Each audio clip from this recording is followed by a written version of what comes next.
Proti němu zase můj kámoš. Marcel Oravec! Měrjubím!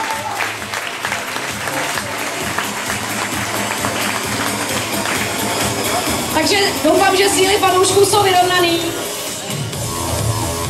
A vypadá to, že my uvidíme naprosto výborný zápas. K1.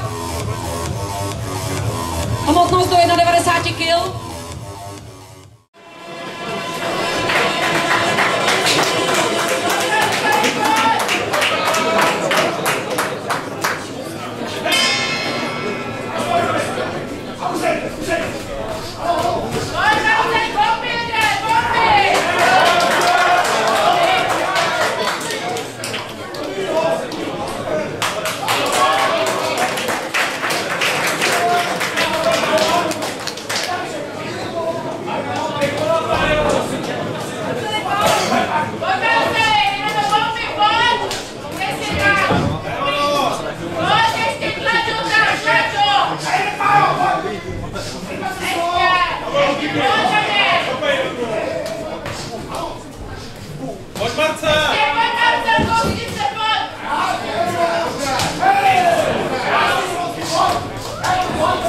Dobře, Marcel!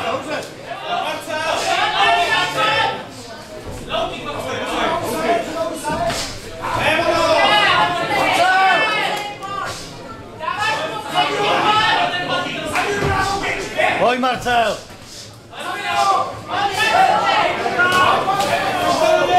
Rovný!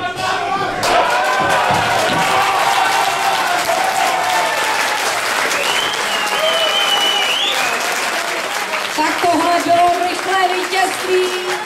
Pavel Plešinec a Tomčin Plzeň. KO. Byl to hodně tvrdý a hodně rychlý boj.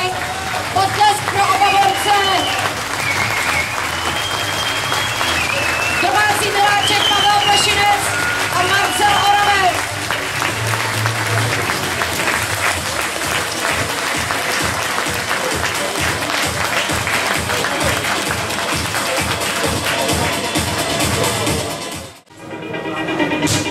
A my jsme dneska viděli první KO zápas.